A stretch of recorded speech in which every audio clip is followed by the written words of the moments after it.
This is Total Retail Tech Insights. The content retail executives need to optimize their use of technology throughout their organizations. Hello, and welcome to this episode of Total Retail Tech Insights. I'm Joe Keenan, Editor-in-Chief of Total Retail. I am joined on today's episode by Omar Akilah, the Corporate Vice President of Commerce Products, as well as Eugene Amigud, the Corporate Vice President of Commerce, both of Blue Yonder. Thank you for joining me today, Omar and Eugene. Thanks, Joe. Thank you.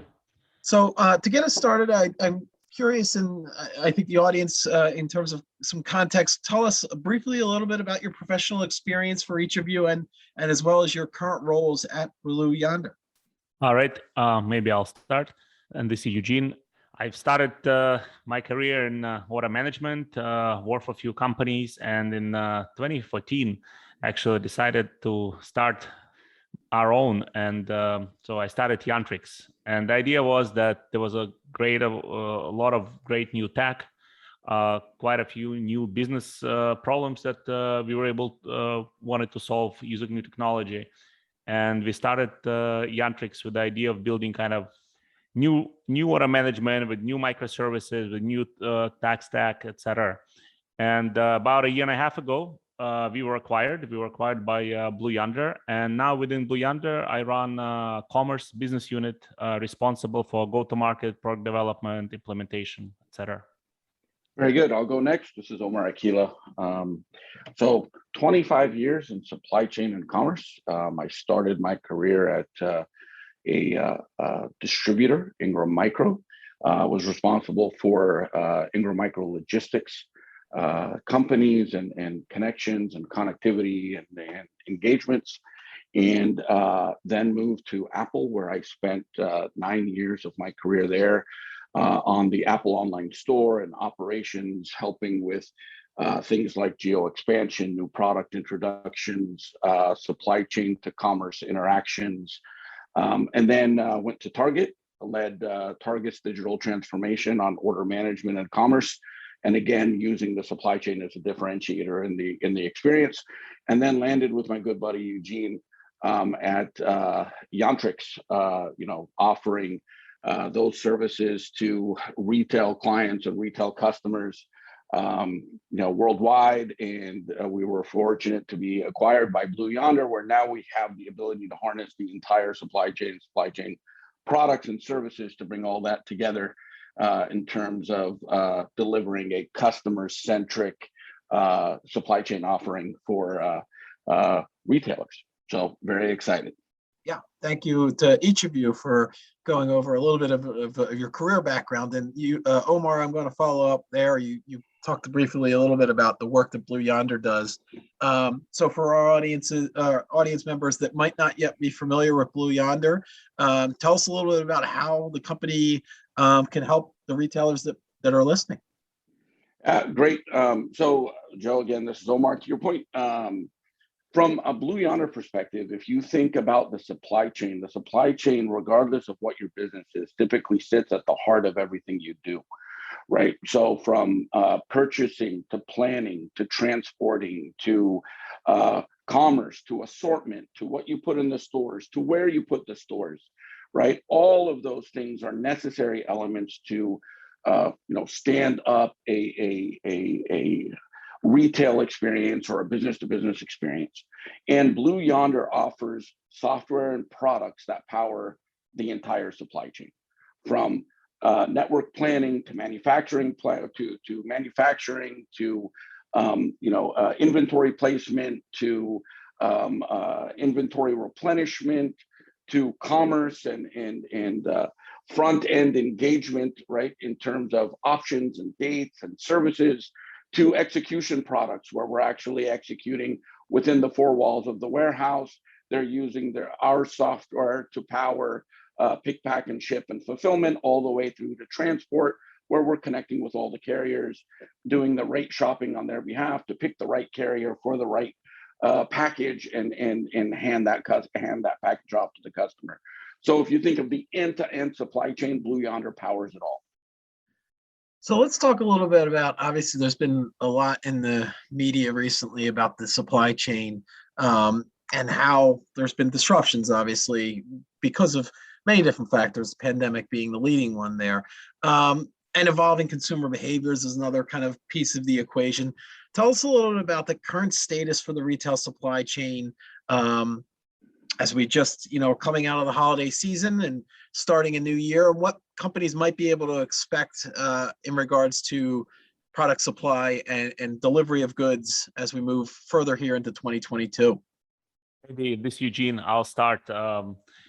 I think right now it's really interesting time, right, for retailers and for supply chain overall. So, and quite a few kind of forces, a bit conflicting forces, how we think about it, right? So on one hand, there are all these supply chain disruptions going on, and so there are delays. On the other side, obviously, retailers trying to optimize on cost, right, of their fulfillment.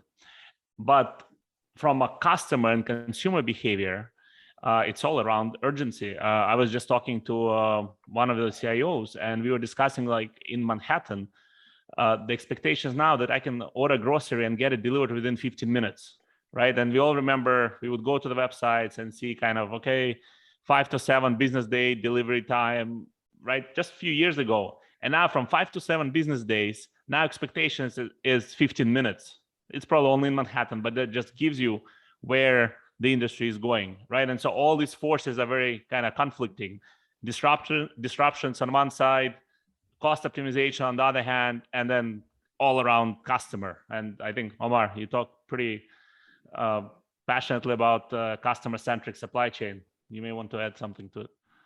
Absolutely. So Joe, and what Eugene kind of highlighted, I think, is the ultimate dilemma that retailers have, and your question hits on it as well. So, if I need to remain relevant to my consumers, then I need to address the way that they now want to behave and shop with me.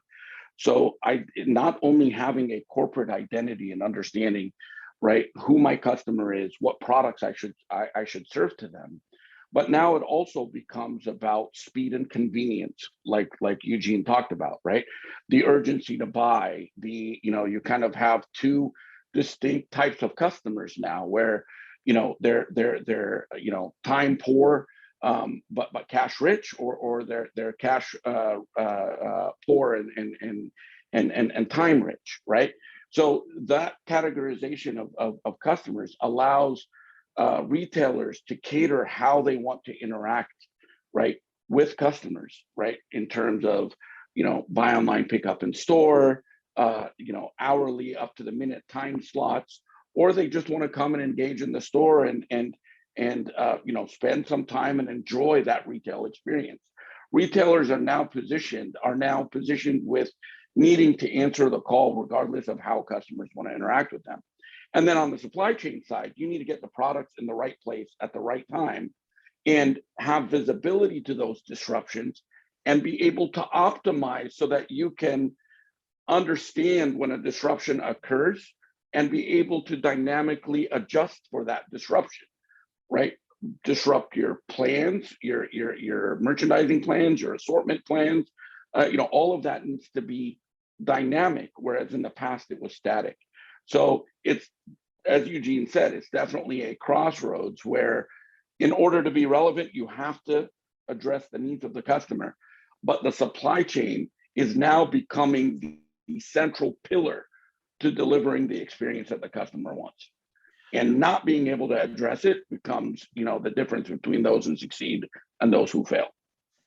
Yeah, and Omar, you and Eugene, you speak about the added layers of complexity that have come into the factor as of late. Obviously, the growth of services such as buy online, as pick up in store, as you noted, curbside pickup kind of being another variant of that. Shipping online orders from store stock, obviously that is a growing area. Talk about the levels of the complexity that have been added to the kind of supply chain process for retailers with physical stores, and the level of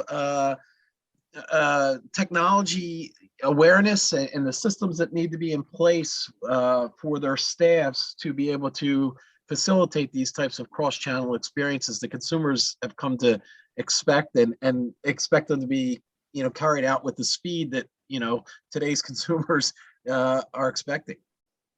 Sure, Joe. So, and this Eugene, one of the main advantages, right, many retailers have are the stores. And if you look at it during kind of COVID times, et cetera, and going forward, being able to react of how you want to optimize your supply chain around those stores is pretty essential. Couple examples, right? Usually retailers would close stores because of hurricanes or because of some other disruptions, right? But now because of COVID, there would be just government regulations, right? And then it would get even more complicated because regulations would say, well, customers cannot come to the store, but they can do a curbside delivery. Or they cannot do curbside delivery or come to the store, but you can still ship out from the store because employees can come to the store, right? And those regulations change maybe day by day or week by week, right? And being able to react really fast to these kind of constraints is super important, right? And technology should enable and allow businesses to kind of react to these changes. And again, while you're still doing that, being able to offer all these options, right, to the consumers, to the customers, saying, well, now maybe you cannot come to the store, but I'll ship it to you, and I better be able to ship it to you within a couple days at most. So that's some of the capabilities that technology needs to provide. And the other part of it is, in the midst of all of that, kind of large, big projects are now, I would say, dead. Right? Nobody starts and says, well, let me put the system in and I'll get my curbside delivery implemented in a year, right? And I'll change my whole system to support new initiatives in 9 months, right? Expectations now, right, is to implement something pretty quick that addresses the business need and maybe be up and running in, 6 or 9 weeks. As more and more retailers introduce these services, and these connected commerce experiences that we're kind of talking holistically about, what should they be evaluating? For many, these are new programs, or even if they're not new, they're continually looking to improve.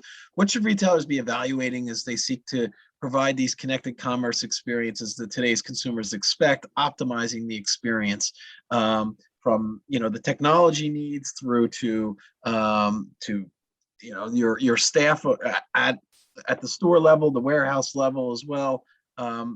Other factors that maybe I haven't mentioned. Tell us a little bit about your thoughts there, Omar and Eugene. Sure. This is Omar. I'll start if you don't mind, Eugene.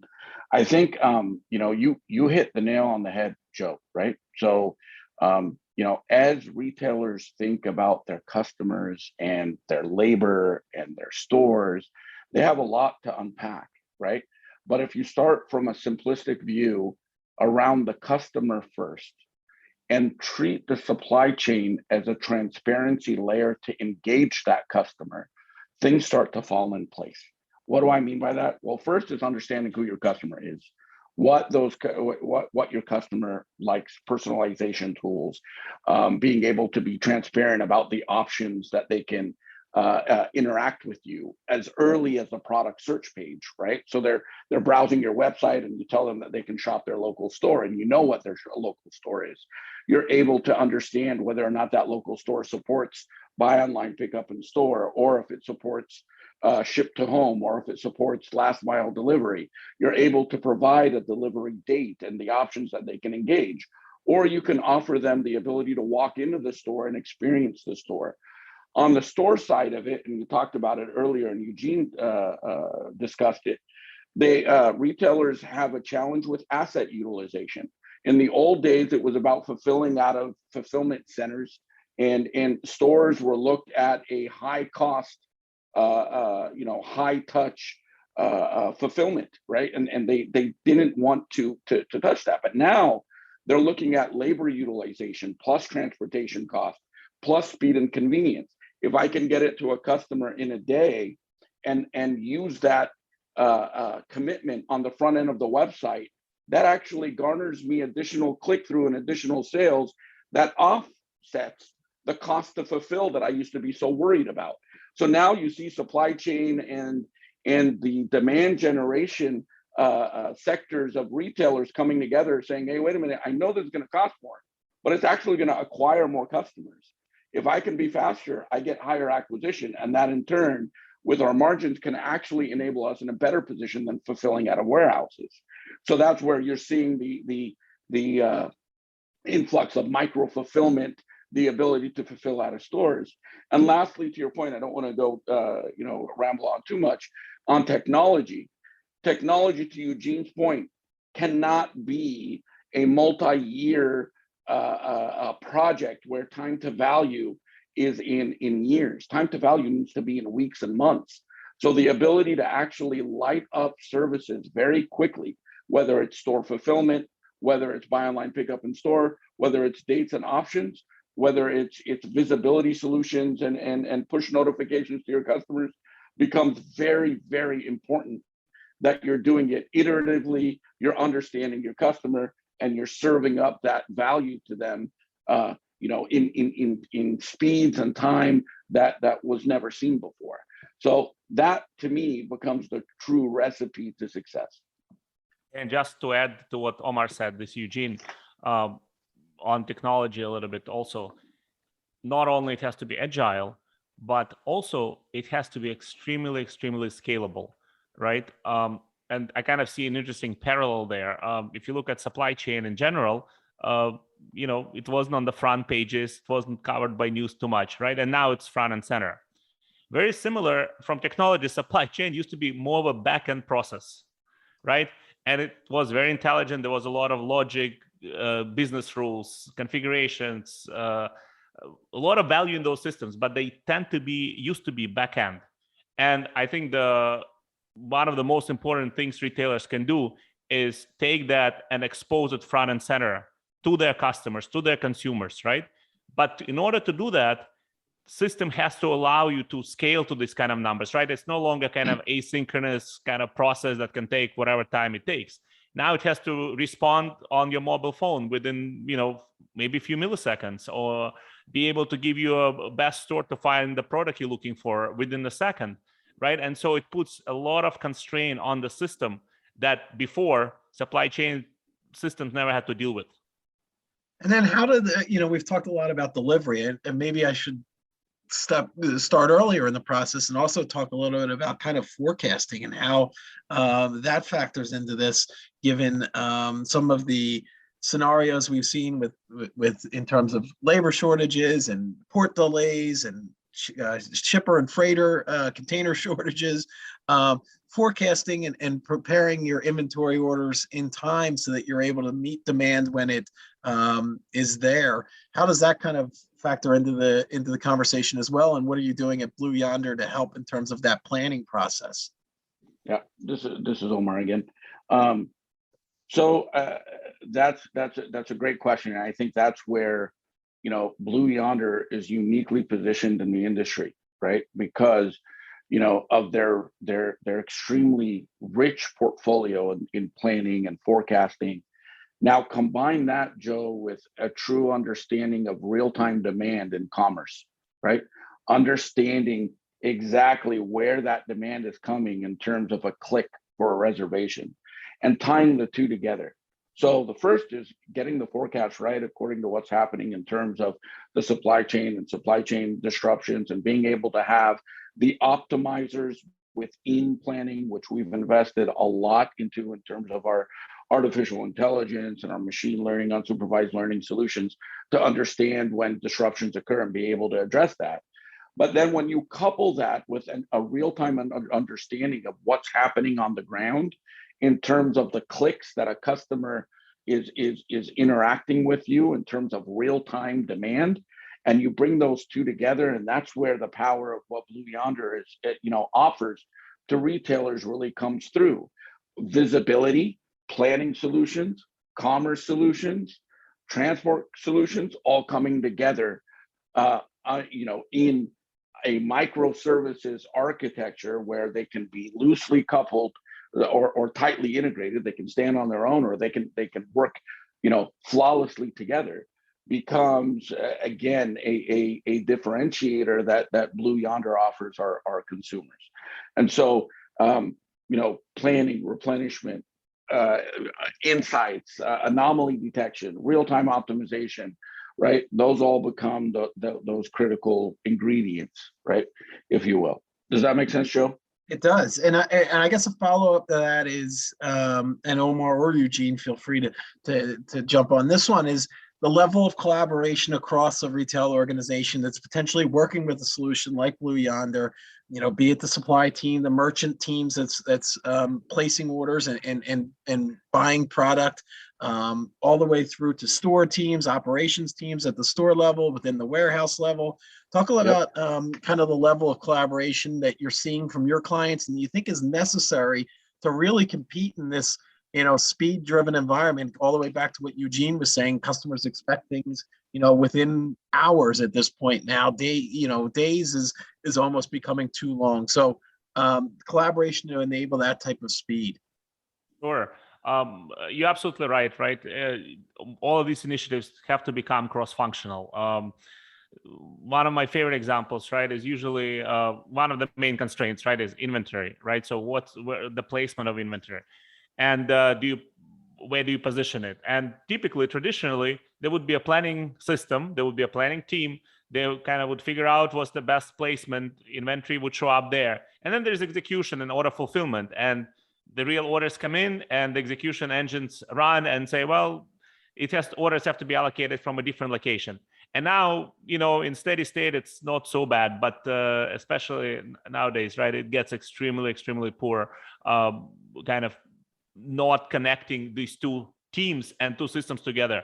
So some of the interesting work we're doing with our customers, is not only do inventory placement, but the planning teams work with their counterparts on the fulfillment side to actually simulate how will the fulfillment of orders happen, assuming the given inventory placement, And that becomes very important, because instead of now two separated teams, it becomes one team, and there needs to be a system to support this kind of joint team, the cross-functional team, to be able to kind of do this continuous learning, And there's a lot of machine learning as well in it as well. But basically, you're predicting where the product should be, you execute based on it, you simulate it, what it would look like, and then you go in circle continuously.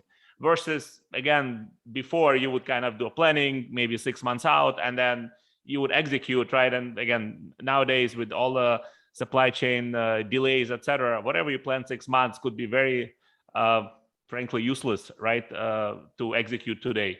So this cross collaboration, from planning to order fulfillment to digital commerce teams working together and being able to use technology to enable that kind of collaboration is extremely important. And then let's talk a little bit about the role that, and this is sort of a follow-up to what you were just saying, Eugene, but the role that real-time access to inventory and customer data, obviously integral in creating these connected commerce experiences. Tell us a little bit of what you're seeing there in terms of the retail clients you're working with. Yeah, this is Omar. Joe, I'll go. I think the access to transparency and understanding what's happening on the ground is very, very important to serve up the right experience to your customer. But you can't be too transparent where you don't have the ability to control, for factors like volatility of inventory. So I have, products sitting in a store, but those products in the store may or may not actually be there, because it could be in somebody's shopping cart, or it could be in the checkout line. So how do you have intelligence baked into that transparency? And that's what we're working with a lot of our retailers today, So in today's world, we're the single source of truth for inventory availability, powering their websites of many of the marquee retailers out there in the industry. And on top of that, there are solutions that smartly identify, the volatility of products according to where they're being fulfilled from, whether it's fulfilling out of a store, fulfilling out of a DC. That's where the intelligence of how does the customer want to interact with you? If they want to come and pick it up in the store, then I may actually only surface a portion of that inventory, knowing that the other portion could be volatile. If they're going to have it shipped to their home, then there may be more confidence in what I'm going to actually present in front of the customer, because I know that's based on a warehouse inventory or a backroom inventory within the store, etc. So being able to segment that inventory, being able to protect the inventory, being able to expose that inventory online is all key to that customer engagement that we talked about. Then you couple that with, okay, if I know who my customer is and I know the profitability of that particular basket that the customer is checking out with, I can now try to influence their behavior by understanding, okay, they've got 3 items in their basket, that this shipment isn't as profitable as I would like it to be. So I'll throw a coupon at them potentially to get them to walk into a store. So I influence their behavior to do buy online, pick up in store instead of shipping, as an example. Those are all things that we see our retailers migrating to, i.e. transparency, higher intelligence, being able to then influence the behavior and being able to understand who that customer is and their behaviors to put the right products in front of them at the right time. So, Joe, I think, to your point, inventory is the lifeblood, right, of the website in terms of, in stock, out of stock, and what's available near you. But then you couple on top of it all the intelligence required for all of the options and the protections and customer lifetime value and their behaviors. That all becomes the added benefit on top of that. Yeah, I think that connection that you've kind of made to marketing and kind of promotional development in terms of driving the behavior of the consumer, whether it be through the use of a coupon or trying to get them in store through buy online, pick up in store offers, and obviously once you get them in store, trying to add to that basket size of what they're purchasing. It's a really interesting point for sure. Correct.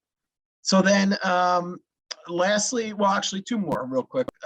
So if there were, I'm going to say a checklist, but if you were going to identify, here are the 1, 2, 3 things that retailers really need to be focused in on if they're looking to really make their supply chain and their a competitive differentiator, what would you guys advise them to do? I would say inventory is number 1, from placement to execution, etc. Labor, right? How do you optimize labor for kind of this increasing digital demand? And finally, be customer centric and offer, all the right options that, regardless of where a customer is present, should be able to fulfill the order for that customer. And then lastly, for those that want to learn a little bit more about Blue Yonder, obviously it's been a great conversation, but there's so much more out there that you can learn about. Omar and Eugene, how would you tell people to go about learning a little bit more about Blue Yonder, the services and solutions it offers? This is Eugene. So a couple ways. So first, I would say go to our website, blueyonder.com. There's lots of information around commerce. Another one, we have a demo that you can sign up for the commerce portfolio as well, and get a little bit more detailed information there. Perfect. Well, I want to take the opportunity to thank Eugene Amigud as well as Omar Akilah of Blue Yonder for joining us on today's episode of Total Retail Tech Insights, as well as our sponsor of this episode, Blue Yonder. Thank you for your time, Eugene and Omar. Thank you, Joe. Yeah, thank you. Thanks for listening. For more information on this podcast, please check out our podcast channel page at mytotalretail.com/podcasts for show notes. Tech Insights is available on Apple Podcasts, Google Podcasts, Stitcher, and Spotify. Make sure to subscribe on our podcast channel page as well. If you've enjoyed this episode, please take a few moments to rate and review this podcast. Thanks, and until next time, this has been Total Retail Tech Insights.